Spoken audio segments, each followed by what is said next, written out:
Okay, so a question a lot of students ask me, my students and students that aren't in my classes, they all ask me fairly often, several times a term or more at least, should I get a master's? Should I get a PhD?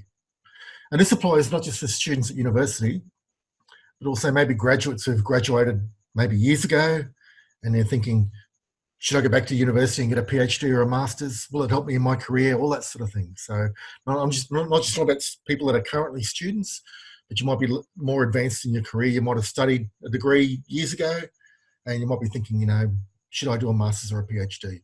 So these are just things I get students thinking about when they ask me this question. Okay, so I'll go through a bunch of questions, and at the end, I'll try and help you find a way to sort out what you should do.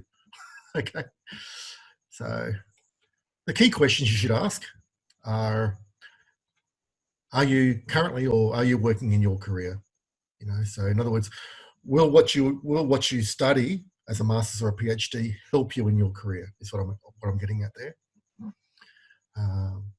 Or maybe you're working part-time jobs, maybe for a pizza place or doing some cleaning or something, or stacking shelves. That's great if you can do that sort of work. And you might just be getting enough to pay your expenses while you study. So in which case, are you going to have the money to pay for a PhD or a master's? Okay, so yes. So think about things there. If you're working in your career at the moment and you want to do a PhD and masters, there might be a scope there to get your employer to help or sponsor you, in which case that changes things completely. Okay, so it depends on what you're doing and where your situation is at. Some other questions to think about is, will a master's or PhD help advance your career? Okay, so will a master's or PhD help lead to promotions, better pay, higher levels in the company than you could reach without the high degree? Okay, so in other words, is a PhD or a master's an absolute requirement for higher level promotions? So it might be a nice thing to have. It might help you move up in your company, which is great. If it does, that's great. Or it might be an absolute requirement. You cannot get above this level unless you've got a master's or a PhD. And there are some companies like that, and certainly university it's like that. Are you planning to work in academia? In other words, are you planning to be a lecturer or a professor at a university? You might already be a lecturer already. And if you're planning to start university and work there a long time, or stay in the university education and academia, then getting a master's or a PhD will definitely help. Okay. I'm just working part-time for university now, and I do, maybe 4 to 6 hours a week of classes, and then I've got marking to do. And if I mark assignments, there's a certain pay rate. But if I had a master's and marked those same assignments, I would get quite a bit extra per hour. Okay, and if I'm marking exams, and I'm as me without a PhD, and I had a PhD and marked the same exams, I would get quite a lot more per hour. And even in my lecturing and tutoring, my 6 hours a week, whatever it might be, 4 to 6 hours usually per course. Even if I had a PhD, I would be getting more per hour there, and it comes out to about $20 or $30 an hour extra just from having a PhD. Okay, so if you're planning to work in academia, it can definitely be worth getting a master's or a PhD. Okay, especially if you're planning on staying there long term. Okay, so you've got to juggle it for yourself. Work out what's going to work best for you. Will a master's or PhD be a great selling point for you if you want to change jobs, change employers, change careers, become a freelancer or a consultant? Will getting a master's or a PhD help you in those activities if you're planning to change jobs or careers or paths? Okay, and really the only way to do that is to do your own research on that. I can't advise you because I don't know what your area might be. Okay, later on I've got some slides coming up on talking about my experiences, but I can't say directly what your experiences are and what your background is, so I can't answer for you really. These are really up to you to decide what the answers are. Okay, so some key questions there. In what areas are you working? How are you working? How much spare money have you got? Because these things are expensive. And will it help you in your career? And will it help you move forward and things like that? Okay. So there's been a few more questions on timescales and your availability. So have you got time, the space, a lack of work or commitments outside of work? So in other words, you've got tons of free time, no kids, no relationships, you know, or else a relationship with a really understanding partner. Okay, because this is going to put a lot of pressure on your relationship. If you've got kids, is your partner prepared to take on all the heavy lifting for the next X years? You know, this is going to be a huge commitment in time that you're going to need to do to finish this high degree. So have you got the time, the space, a lack of work commitments outside of work, or else a partner that is super, super understanding and supportive that can take all the heavy lifting while you focus just on your research and your master's and your PhD? Okay, so that's a huge question. And a lot of relationships have ended because of one partner undertaking a master's or a PhD and the other partner getting really annoyed at the lack of help they're receiving and the lack of support and encouragement and love, because their other partner's just focused on their research and getting this thing done as quick as they can. Okay, so you've got to think about that. It will change, if you're in a relationship, it will change your relationship completely while you're working through it. Okay. So research masters expected to take 2 to 4 years of hard work, full-time, 2 to 4 years. Some universities will say, oh, it'll only take you 1 to 2 years. Not in my experience, pal. Not in my experience. The research methods course is 1 year on its own, and you've got to do that before you start. So unless you, so I'm talking about research masters here. There are coursework masters you can do, and that will still get you a master's qualification. But a coursework master's, depending on your university, a coursework master's may not let you move into a PhD. For all the universities I know, the only way to move into a PhD was to complete a research master's. A coursework master's wasn't enough. Okay, so a coursework masters, yeah, they're 2 years, full time. So I'm talking about full time here. And so if you're doing your master's part time, 4 to 8 years, of hard work. Okay, and this assumes you've got a supervisor and a topic in place, ready to go.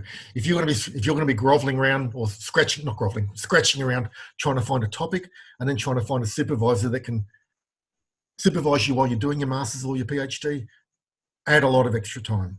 Okay, and you can see my other video on that. I've got another video on there on doing a PhD, master's, how I started one and I failed. Okay. And for a PhD, for a research PhD, I estimate 3 to 6 years, not 36 years, 3 to 6 years of hard work, full time. Okay, so if you're doing it part time, 6 to 12 years. And that, again, that assumes you've got a topic, a great topic, and a supervisor, a topic that you love, and a supervisor that's ready to go and ready to support you, in place, ready to go. If you've got to find a topic or you've got to find a supervisor, you could be adding years onto that. Okay. So are you prepared to spend every weekend and most nights of the week for the next 2 to 6 years, or up to 12 years, I guess, or more working on this? If you're doing it part-time, it could be 12 years for a PhD. So again, if people are telling you less, if people are saying, oh no, you'll finish it in 2 years, watch my other video on where I talk about my experiences with a PhD. Okay. 2 years is ridiculous. The research method course is a full-time course. It's only 4 hours a week of coursework, of class time, or 2 hours a week of class time. But you'll be working on all the reading you've got to do and the assignments and the extra work you've got to do each week for questions that you've got to submit back to the lecturer. That'll be a full-time job, I guarantee you. At least mine was. So are you prepared to invest all that time? 2 to 4 years full-time for a master's, 3 to 6 years full-time for a research PhD. So it's going to be every weekend or most weekends, plus also most nights of the week you'll be up to midnight or 1 a.m. or 2 a.m. Okay, are you prepared to put in that amount of time? It's a huge amount of time. Don't let anyone tell you different. Some universities will tell you differently just to get you in the door, to get your fees off you. And then you'll find out what the truth is and you'll have lost $30,000 or $50,000 or something in fees. So be super, super careful of what you hear from some universities. For a research master's and a research PhD, do you have a great topic in mind? Have you found a topic that's going to be acceptable? Have you found a supervisor who will be able to provide the support, the guidance, and the mentoring you need? Okay, so again, look at my other video on my experiences with doing a PhD, and I had great topics that were perfect for my school of mathematics and computer science, and none of them were acceptable, okay, which drove me up the wall. Okay, and also finding a supervisor was very difficult as well. So many staff there, the good supervisors at the university will be packed up with students and won't be able to take anyone else. And you'll be left with a supervisor who's maybe not really keen or doesn't know about the areas you want to do the topic in, or maybe they're getting ready to go on leave or take long service leave or coming up to retirement or who knows what. You might not be able to find a supervisor that's really ideal. Okay, things to think about. Is your employer going to pay all of your course fees or uni fees? Or can you get a scholarship from the university to pay all your course fees and uni fees? If you can, that makes it much, much easier. Okay, because the course fees for a master's or a PhD can be like $50,000 a term or $30,000 a term or a year, depending on your university. You might be able to get some cheaper ones at $30,000 a year. It's a lot of money. At the end of 3, 4, 5 years, it can be a lot of money that adds up, you know. So is your employer, or can you get a scholarship to pay all your course fees and uni fees? If you can, that makes it so much easier. Okay. Is your employer going to give you paid time off, in other words, paid leave, so that you can make progress in your master's or PhD? So I've heard of some lucky people that got 6 months off work on full pay to get started with their master's or their PhD, and 6 months on full pay at the end to wrap things up. Full pay. Okay. And they're the lucky few.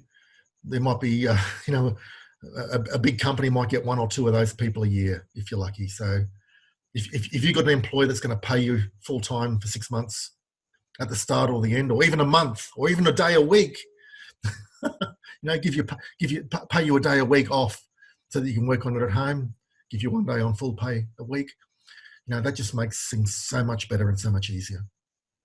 It might mean instead of devoting all your weekend to your research, you're only devoting 1 day a weekend because you've got that extra paid day. You've got to make sure, you've got to be really disciplined to make sure that that paid day your employer's paying you for, that's my day, and you work 18 hours that day to try and get as much done as you can.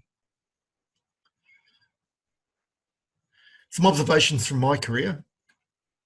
So I've worked for many employees and clients, mostly in Australia and the UK, but I've worked for clients in the US as well. I've worked as a freelancer and a freelance consultant in Australia and the UK. Okay, and I love that. I love freelancing because it's all on merit. Everything is all on merit. It's what you know, who you know, what school you went to, doesn't matter at all. It's all on merit. That's why I love freelancing so much. It's just beautiful. And I only worked in software development. That's what I am. I'm a software developer. So doing analysis of user requirements, designing systems, developing and programming systems, testing, developing test plans, all that sort of stuff is what I love doing. Okay. And so my comments now are to do with the software development area. In other areas, it might vary. Okay. So, and I've spoken to many others in my area in software development. So team leaders and managers that work in software development as well. And all of them agree that generally speaking, I'm saying generally speaking here, so people don't roast me in the comments or just automatically click the the dislike button. I'm talking in general terms here, that people with PhDs were not valued in industry, in the software development industry. Okay. Now, if you're working in a super technical encryption or operating system area, people with PhDs will be valued. But I'm just talking about a general software development company, which is just developing apps and whatever for clients or their staff. PhDs were not valued. In fact, it was a big mark against their names. Okay, and that's at every client site I worked at, because I'd often ask people,